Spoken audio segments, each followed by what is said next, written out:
Thank you, Coleman. Thank you, BBB. Thank you, everybody joining us, both via live stream and then our live studio audience here today at the BBB. Appreciate you coming in. Thank you. Thank you. Hold your applause till the end, okay? So I want to operate from the premise that the mind can only absorb what the backside can endure, okay? So we want to make this short enough to be interesting, but long enough to cover the subjects. I realize it's economics. Not everybody gets as excited about this stuff as I do, obviously, but we want to make this relevant to you. We want to make this real to meet you where you are today. So we're going to look at where we are now in the economy. We're going to look at how we got here, and then we're going to take a peek into the future as well. Now, disclosure disclaimer, I'm not an economist. I don't play one on TV. But for today and today only, I want to be a one-handed economist for you. And that comes from a joke told by former President Harry Truman. Truman would lament the fact that every time he would ask an economist a question, they would answer his question, they would follow it with, but on the other hand. So I want to be a one-handed economist to you. Okay, first slide, Coleman. All right. Look at all these cool charts and graphs. Look at all the cool charts and graphs, right? So what you're looking at here is US GDP. GDP stands for gross domestic product. That is the bottom line report card on the US economy. And we get a reading on GDP every single quarter. So what you'll see here, last year, this is 2020, COVID hit, obviously. You saw a pretty bad reading in the first quarter of 2020. You saw a catastrophic reading for the second quarter of 2020. You see this big down drop right here. Then third quarter last year, you saw just skyrocketing rise. Good fourth quarter. Here we are. These orange are estimates for GDP for this year, for 2021. Now, first quarter GDP 2021 had been estimated. We were looking for about a 4.7% rate of growth annualized on the U.S. economy. First quarter GDP just came in at 6.4%.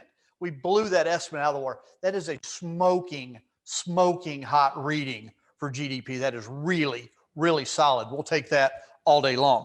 You'll see in the second quarter, we're predicting or estimating about a 7% growth rate for GDP. And I won't be surprised if we blow that number out of the water. So I think you'll see the recovery coming back from COVID. I think you'll see that recovery being front loaded.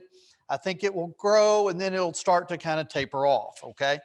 Just keep in mind again, with all of these numbers that we're looking at today, we're coming off of some really, really bad numbers from COVID last year during the pandemic, okay? Next slide.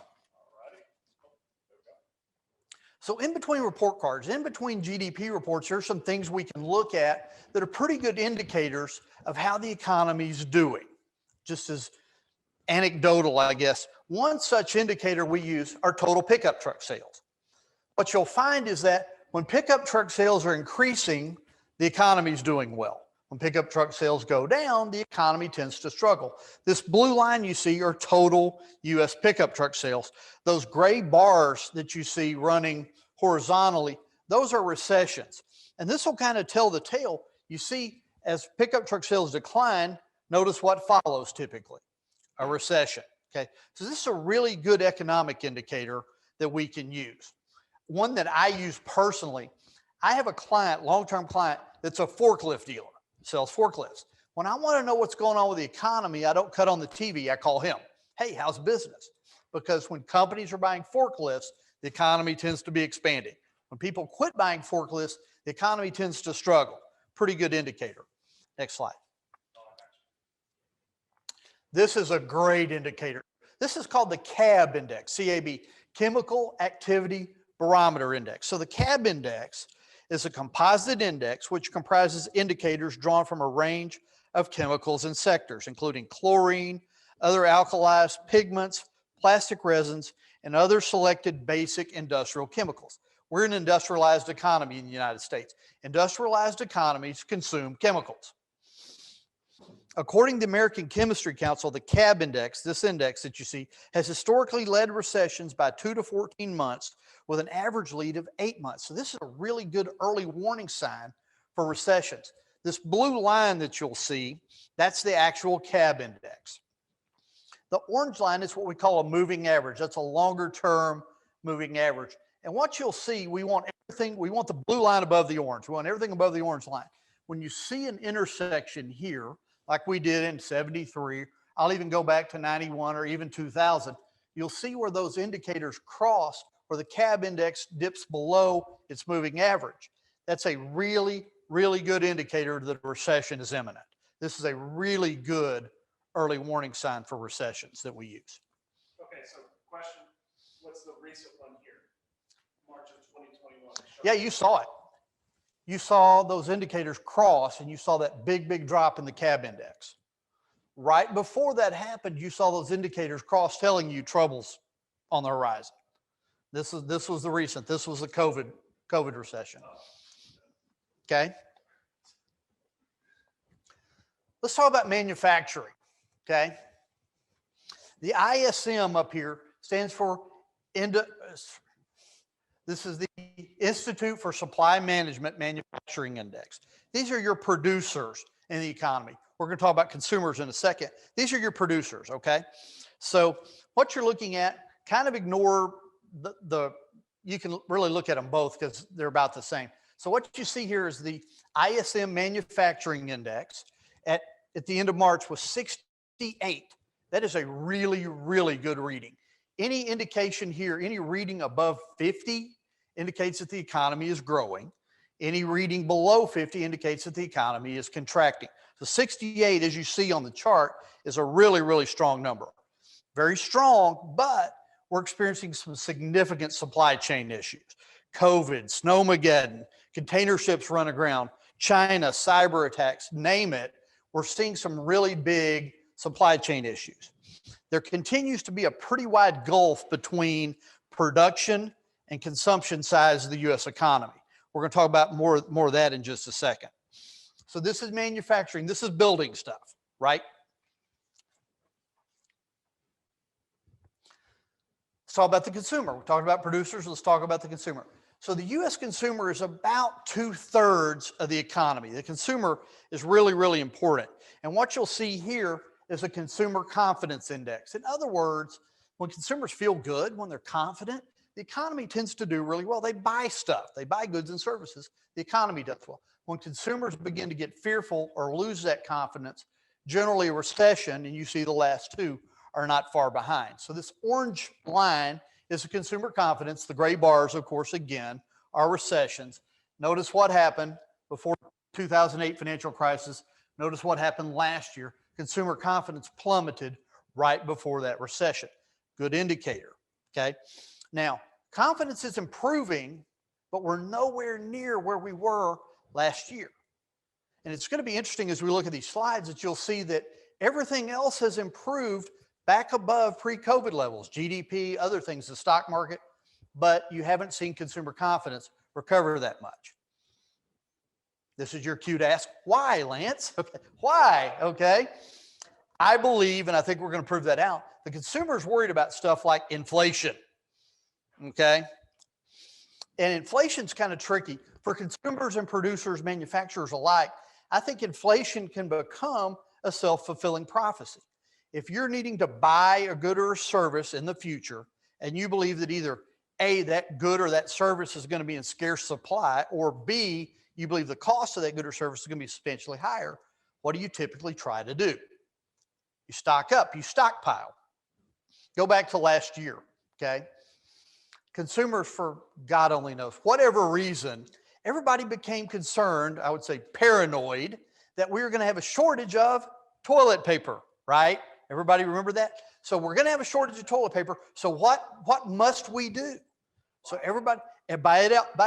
Everybody goes down to Sam's. They buy a 20-year supply of toilet paper and stock up. What did that cause? A shortage in toilet paper. That was a self-fulfilling prophecy.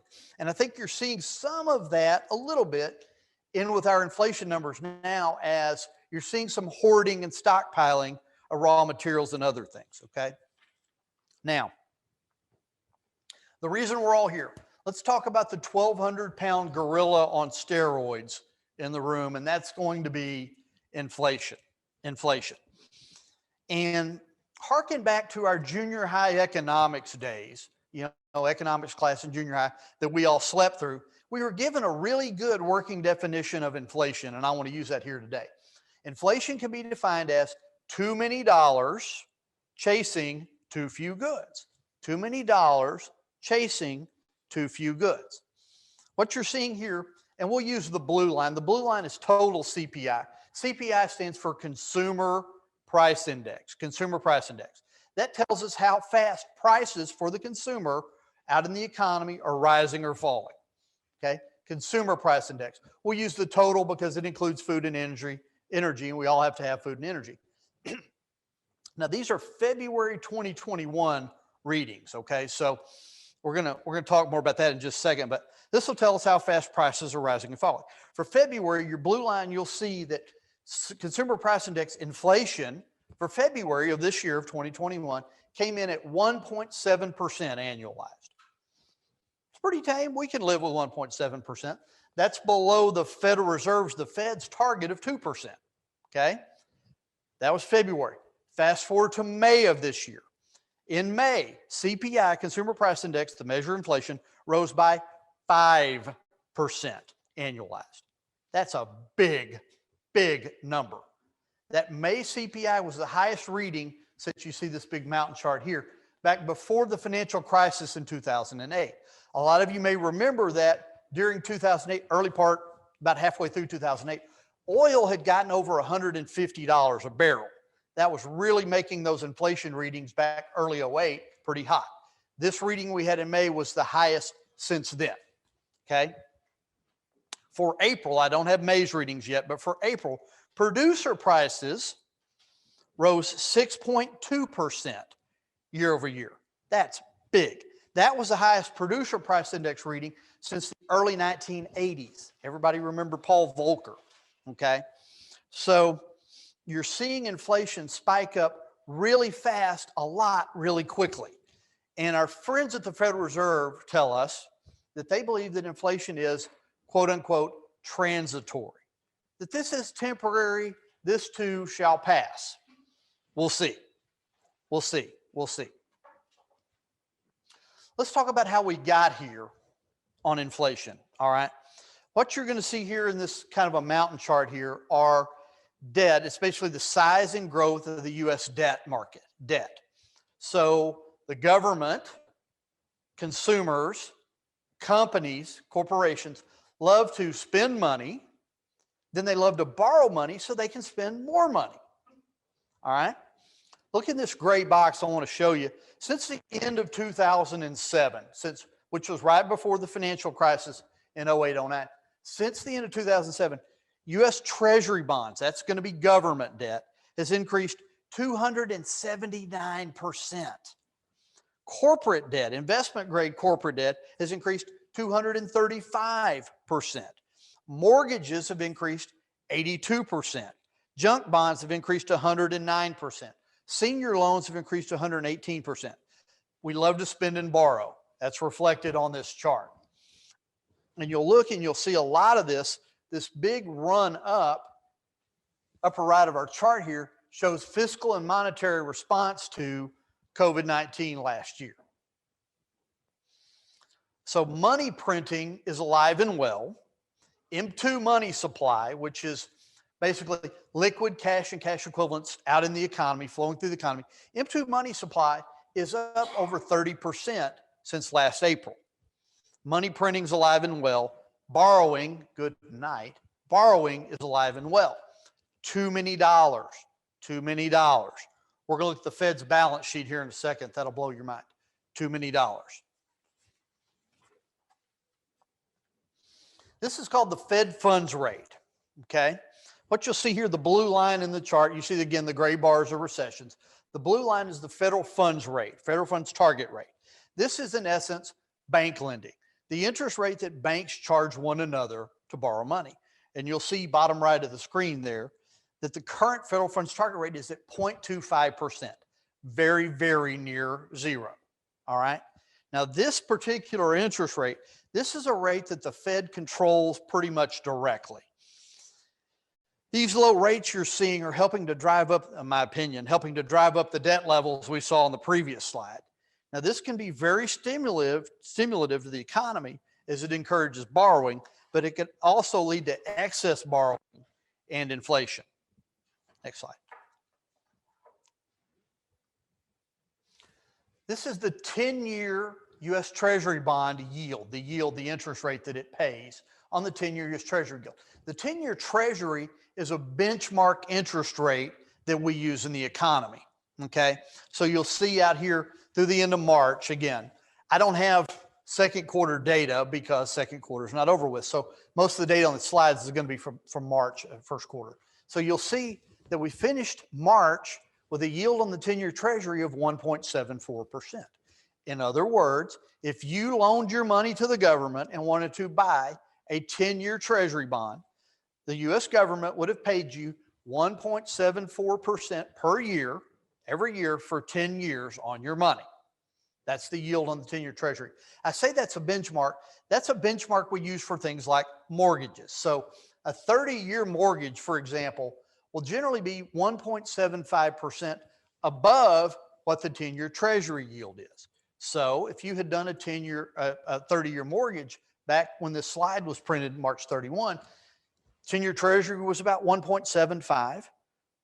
The spread is typically 1.75% above the 10-year Treasury. So your 30-year mortgage would have been about 3.5%. Make sense? Now, this is controlled primarily by market forces, at least historically. Now, having said that, the Fed has been buying back trillions of dollars of U.S. Treasuries in recent years, which in my opinion is probably keeping these rates, these yields, artificially low. Think about it in these terms. If you were the U.S. government and you had, say, $28 trillion, that's our national debt, $28 trillion on your credit card, but you either directly or indirectly controlled the interest rate on that credit card, where would you want that interest rate to be? Low as you can get it, right? I'm asking a rhetorical question, but low as you can get it. Well, what you're seeing on these slides, interest rates have been historically low. With interest rates so low for so long, this isn't a new phenomenon. This has been going on since the financial crisis in 08-09. With interest rates so low for so long, money has been forced into higher yielding things, higher rates of return, specifically real estate, stock market. Money typically flows where it's treated the best. Over the last 12 or 13 years, that's been real estate and stocks. Stay with me on this slide. This is good, all right? These are central bank balance sheets. You'll see different central banks, European central banks, BOJ, Bank of Japan, and the gray line there is the U.S. Federal Reserve, their balance sheet. In other words, what these central banks own. I just told you that the Fed has been buying up trillions and trillions and trillions of dollars of treasuries and mortgage-backed securities, all right? You've seen this meteoric rise in central bank balance sheets since the 08 crisis. But you've seen even more substantial growth since the onset of COVID last year. This chart's through the end of last year. It's higher now, obviously. The gray line there, you're going to see the Fed's balance sheet at the end of 2020 stood at $7.72 trillion. The Fed had gone out and purchased assets worth $7.72 trillion. Of that $7.72 trillion, almost half, 3.6 trillion, have been added since the beginning of last year. Monetary and fiscal stimulus and all these things response to COVID. All right, now, the Federal Reserve, the U.S. Fed, currently purchases about $120 billion a month worth of debt, specifically treasuries and mortgage-backed securities. This money then flows back into the economy. They call this quantitative easing. Stay with me. Now, this is going to be grossly oversimplified, but it's going to make the point, I think, pretty clearly. So the U.S. government, the Treasury, spends money like crazy. They go out and they borrow money. How they borrow money is they issue Treasury bonds, Treasury bills, T-notes, whatever. They issue Treasury debt, okay? Then the Federal Reserve goes in, prints money, takes that printed money, and they buy this debt from the U.S. government. You get that? Okay. That money then flows back into the economy, into cash, Okay, that's part of M2 money supply. We talk about too many dollars, too many dollars. So you're seeing this massive inflow of cash and liquidity in the system, too many dollars. Again, M2 money supply is up about 30% year over year. We won't spend a lot of time on this, but 10-year and 30-year U.S. Treasury bond yields. You saw a big drop last year during COVID in the 10-year and the 30-year. Prices went up. When people get scared, when the world gets scared, they tend to buy U.S. Treasury bonds as a quote unquote safe haven. Well, you saw that last year, and you saw Treasury bond yields drop precipitously, the lowest point ever. Since then, since last year, the 10-year Treasury, for example, the yield on it has increased 5 to 6-fold. It's gone up substantially. Prices for these bonds are going down a lot, which is pushing their yields up. My opinion, I think the bond market here is trying to tell us something about inflation, that it's concerned, that it's concerned. Now, with this huge inflow of debt, with so much debt, with large deficits, and with a dramatically increased money supply, kick that dead horse again, too many dollars, it shouldn't be a surprise that the US dollar has decreased in value over the last year or so. All right. So what you see here is the US dollar index again through March. I looked at it yesterday and it's sitting about 90. So, and again, this is going to be grossly oversimplified, but you'll look at the US dollar index, far right of this chart, 93. So the dollar was basically worth 93.23 cents as of the end of March. It's currently a little over 90 cents. Okay, you've seen the dollar drop in value, and you see a big drop from COVID. You see the years down here at the bottom. You see a big drop from when COVID hit last year. Yes, ma'am. You might need to repeat it so that Folks in the back can hear. Yeah. What made it go up to $1.03, $1.04 in 2017? Well, I think you saw a strengthening economy. Okay, and you weren't having all the stimulus. I think all of this right here. You might want to repeat the question for the audience. Repeat the question. Okay. What caused it to drop so much from 2017 down to 2018? The thing cycles, obviously, but I think this drop right here was all COVID related. That was all stimulus and everything else, the fiscal and monetary response to COVID. You saw a big drop within the last year. More on that in a second. Keep this in mind. So they were saying the dollar's worth about 93 cents on the dollar. Okay. And I'll have people ask me, or they won't ask me, they'll call me up and tell me, oh, the dollar's going to be worthless. The dollar's going to zero. We're going to be the Weimar Republic. No, we are not. Okay. This is the dollar index. Currencies, including the US dollar, trade in relation to other currencies. The dollar doesn't trade independently going up and down like a stock does. Dollar trades in relation to the euro, to the yen, to the yuan, to the peso, to the whatever. So when you see a dollar quote or a currency quote, it's in relation to another currency. And we just showed, we talked about debt, we talked about the Fed's balance sheet, all these fiscal, these money issues that we have, the debt issues we have in this country. And you're right, I agree wholeheartedly. We have way too much debt. I'm with you, I agree. My question to you would be, give me another currency. What other currency would you rather own than the US dollar? And no, gold is not a currency. We're going to talk more about gold in a second, but the dollar's not going to be worthless, okay? It's going to cycle. And when we have too many dollars in the system, which we do, you're going to see the value of that dollar drop.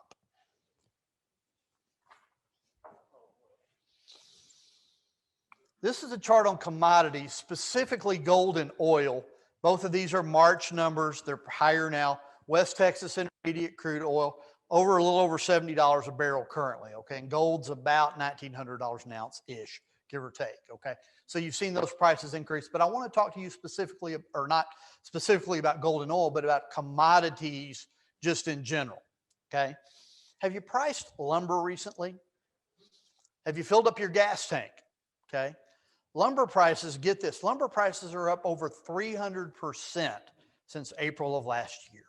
That is nuts, okay?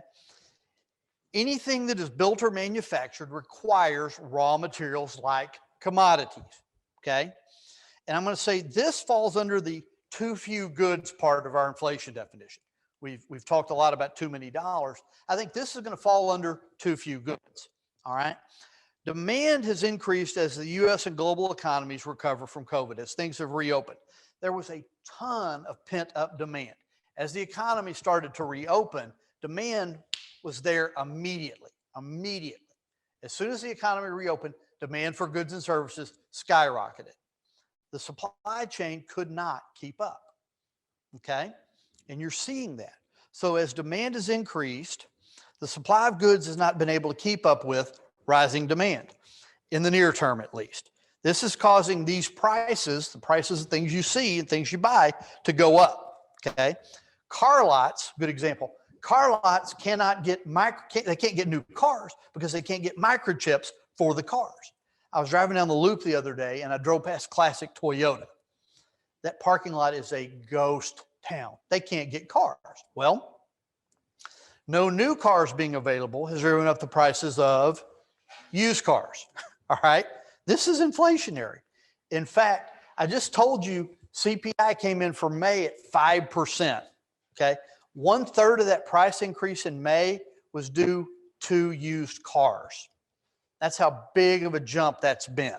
Okay. Now, we believe that this part of the inflation problem, this too few goods part, is temporary. It is transitory. Okay. We think that supply chain will eventually catch up to demand. It's going to take some time, but it will happen. This will ease some, but not all of the inflationary pressures driving prices up. We talked about the dollar. So the challenge with commodities is you've seen a dramatic, immediate, instant increase in demand. You've seen some problems getting supply.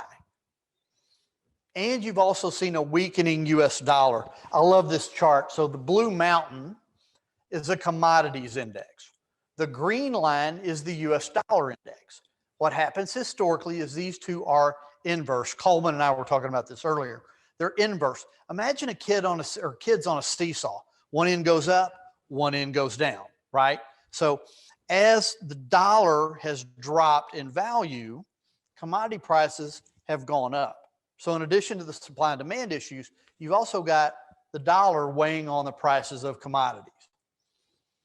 Okay?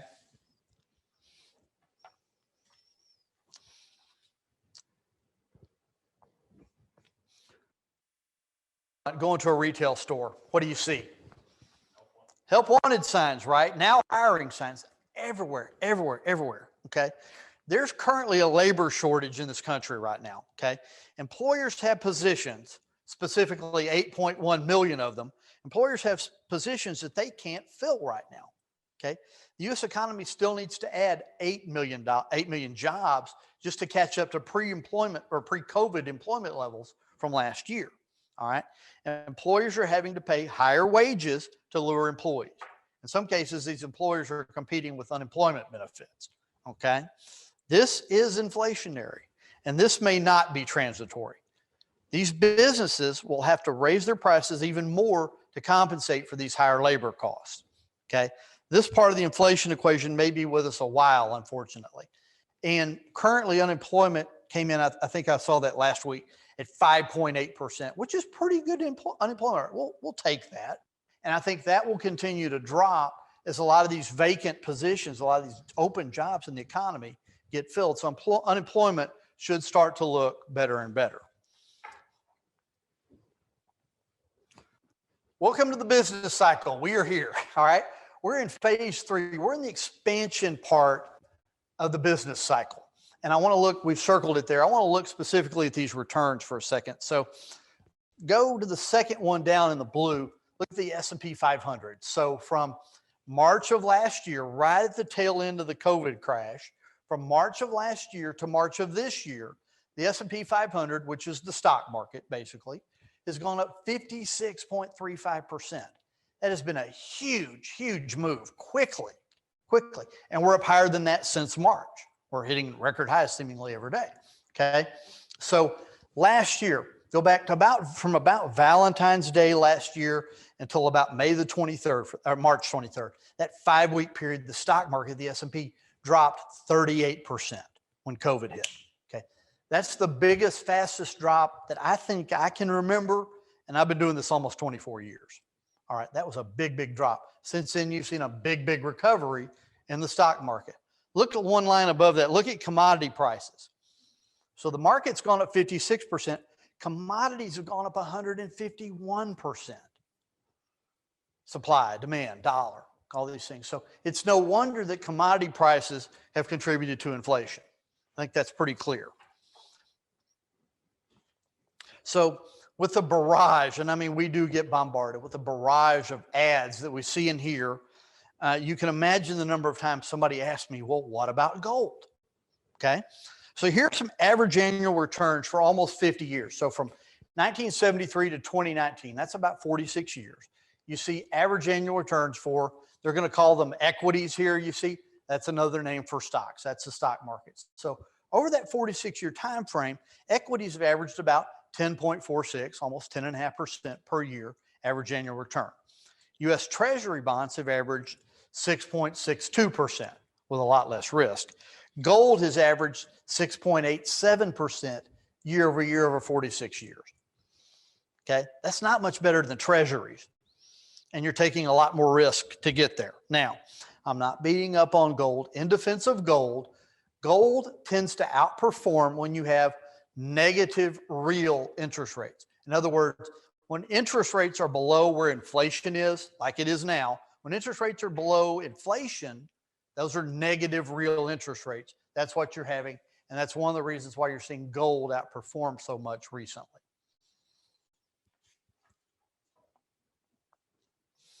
I would be remiss if I didn't talk about the stock market. So this is the S&P 500. And again, through the end of March, the S&P sat at around 3,973 points, just shy of 4,000 points. Today, we're a little bit north of 4,200 points. So the market continues to climb to higher and higher and higher levels. All right. This will blow your mind. So what effect do the Fed's policies have on the stock market? What you see here, the blue line is the Fed's balance sheet. The orange line, the sort of brownish orange line, is this S&P 500, the stock market index. Do you see a pattern forming here? You know, as the Fed has bought up more and more debt, the stock market has pretty much moved in lockstep. As the Fed has increased its balance sheet, the stock market has moved in almost perfect correlation. Now, I do not have a chart showing the Fed's balance sheet compared to real estate. If I did, I bet you a steak dinner, it would look just like this one here. Okay. As interest rates have been so low for so long, money has flowed into higher rates of return, stocks and real estate. A lot of what you're seeing. So you can really, really track the market and compare it to the Fed's balance sheet. It's uncanny. So about the market, all right. Go ahead and slide me one more slide. That one snuck in on me, Coleman. There we go. Thank you. All right. So there are different metrics that we use to value the stock market. Okay. And as the stock market continues to rally to new highs, we hit another high last week, new concerns have arisen. Is the market overvalued? I get these questions a lot. Is the market overvalued? When's the crash coming? Has it gotten ahead of itself? Well, using things like price to book value, this market has gotten very high. This market is expensive. We look at other metrics, price to earnings per share, the so-called Buffett indicator, which is GDP, US GDP compared to. All these metrics are showing a really elevated valuation for the stock market. And that's the truth. I'm just telling you.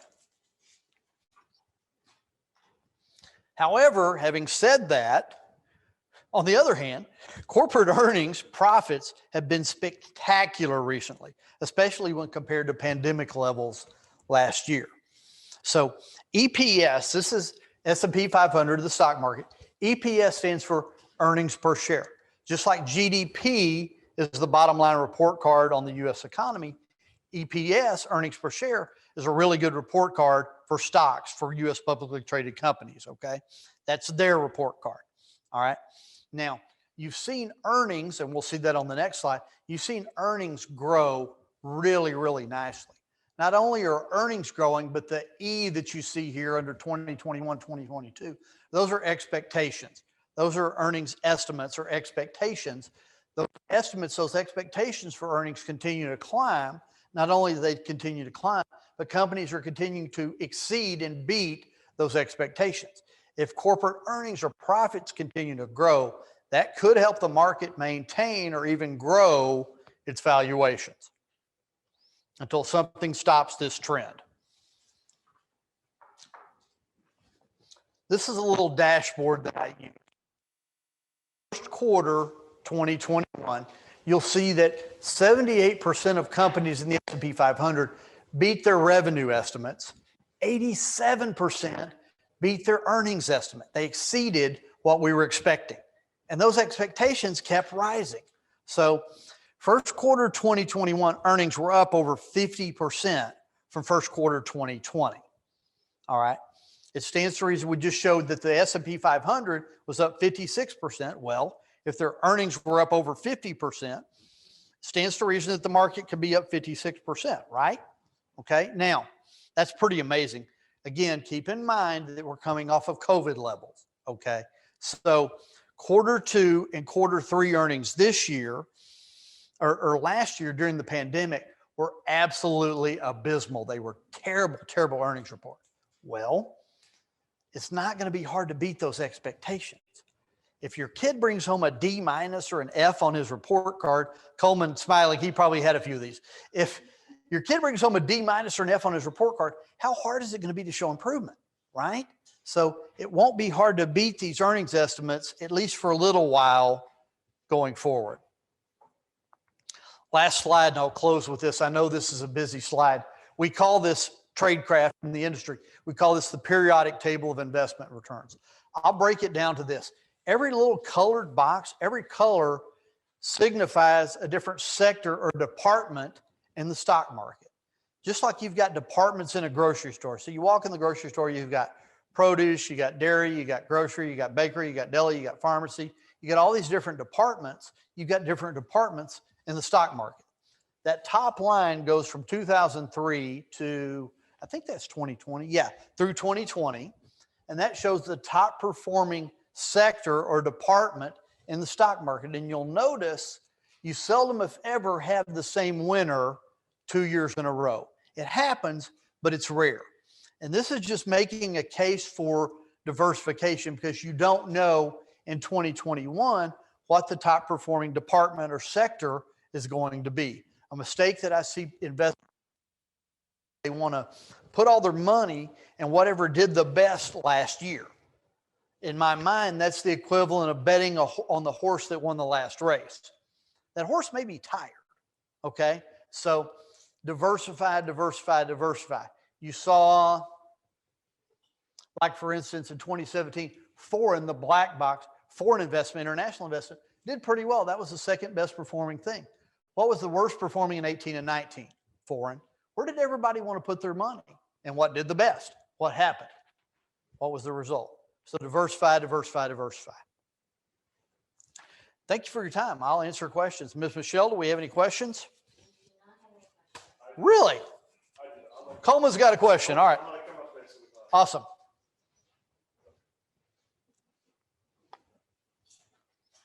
Yeah, I'm going to speak into the microphone so everyone can hear me. They can hear you. So I think the question is, everybody wants to know, when is the next recession going to happen? If we're so high now. My opinion, when the Fed starts raising interest rates, my opinion, again, I want to quantify this, my opinion. The Fed will mess this up just like the Fed always messes this up. They leave interest rates too low for too long, and then they start raising them too much too fast. The economy can't handle that shock, particularly with the amount of debt that we've got going on right now. It's going to take a lot to service the amount of debt we have, both corporate, consumer, and government debt. As the Fed raises interest rates, that's going to be harder and harder to service that debt, and it's going to put more and more strain on the government, on consumers, and on corporations. So I'm going to try to repeat the question. Yes.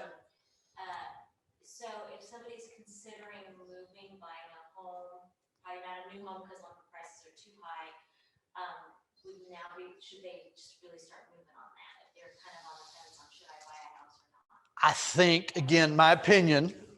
Yeah. So Michelle's asking if somebody's thinking about buying a new home, maybe not building right now with costs the way they are, but buying a new home, should they move right now or should they wait a little while? Okay. And I'm somewhat in that same boat, Michelle. So I personally am going to wait a little while. See, I'm going to continue to rent, though I hate it. I'm going to continue to rent and see if we can get real estate prices lower. That's just my own personal opinion, but that may take a while. Who knows? As long as we're in this current state where the Fed is keeping interest rates at or near zero and printing money, I think for a little while this is going to continue.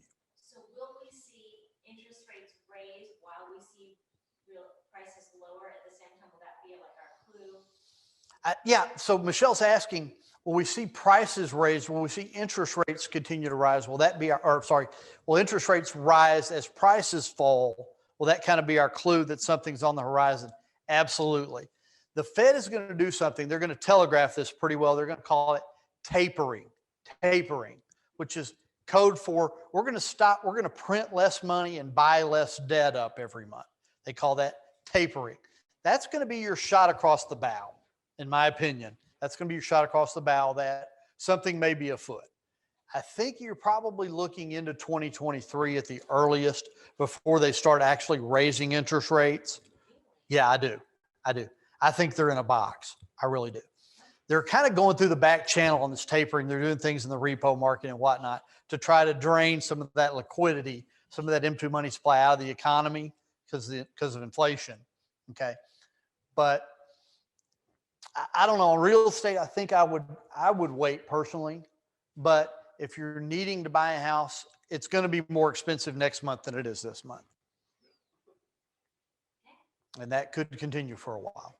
Nancy, you talked when we were talking briefly earlier, there's legislation that's going to change a lot of this when it comes to taxes. Absolutely. Taxes are going up. Okay. Corporate taxes are going up. Personal taxes are going up. That's going to be a drag on the economy. In particular, previous slide, that's going to be a drag on corporate earnings. We just don't know by how much. We know what is proposed, but it's the sausage factory in Washington, D.C. after all. What goes in may not be what comes out.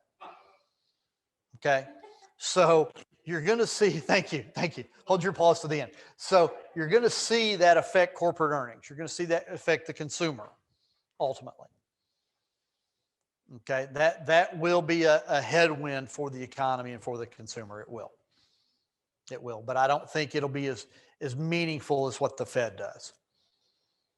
That's really what I'm watching. I'm watching the Fed. People ask me, when are these things going to happen? Well, when the Fed starts moving, that's when these things are going to happen. Any other questions? Ed, Sam, Tamara. Tell us what's happening next month. All right. So Thank you. let's sneak back up here. Let me borrow that. Thanks, man. All right. I won't change slides here because I'll probably mess it up. Anyway, folks, thank you for coming today, whether you're in person. We made it work. Hey, we made it work. Adapt and survive. We made it work. If you're watching, hello. Thank you for watching. We made it. Thumbs up. We hope you learned something from this. This webinar has been recorded, so we will post it. We will send it out to everyone who is registered, everybody who is in attendance. So if there was one slide, something you wanted to look back on and go, okay, I like how he rehashed this, et cetera, you are welcome to then watch it back. When we send the email out, we will put Lance's information. If you had a question, I'm sure he will be helpful to answer the questions and whatnot. So if you're good with that. Absolutely. All right. So he's good with that. So we caught him on the fly there. Otherwise, this coming Saturday, like we mentioned before, is Shred Day. So if you are in the Tyler or really in the East Texas area and you've got documents to shred, we're going to do it for free. This Saturday, folks, don't forget, the actual tax deadline for income tax is Wednesday. The extension is Wednesday. So you have exactly about 40 hours to get that figured out. If you haven't done so already, or start filing for your extension on the extension of the extension that you got the first time. So if you have not done your taxes, recommendation that you probably go get that done. But once you have all the files, the things you don't need anymore, especially if you're a business and you need to get rid of files and information, we're having free shred day, 8 a.m. Thank you. 8 a.m. to noon this coming Saturday here at the BBB offices. Make sure you watch our social media channels and whatnot. We will be promoting that and giving more information as the date gets closer. Otherwise, the next webinar, both in person and on the virtual, will be on July 12th. It will be with Brian Brandt. It'll be rebuilding your team. It's about unemployment. Now, how do you hire those people back? How do you get the good people to come back to work for you since they were either laid off or they left or they furloughed or all the problems that may have occurred during the past year? And that invitation will be going out here very quickly. We will have limited seating for the inside. So if you do want to attend on the inside, you will confirm it, and then we need you to hold to that confirmation because there are limited seats and we don't want people missing out on it because they didn't quite get there in time. Other than that, if we have any other questions.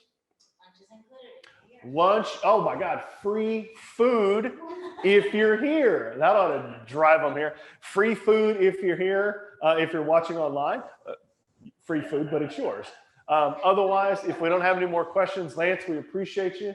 Thank you very much. It's a complicated thing, but I thought you did a very good job. Again, the recording will be up. We'll send it out to everybody. But other than that, folks, have a wonderful Monday, fun day, and we'll see you when we see you. Good job.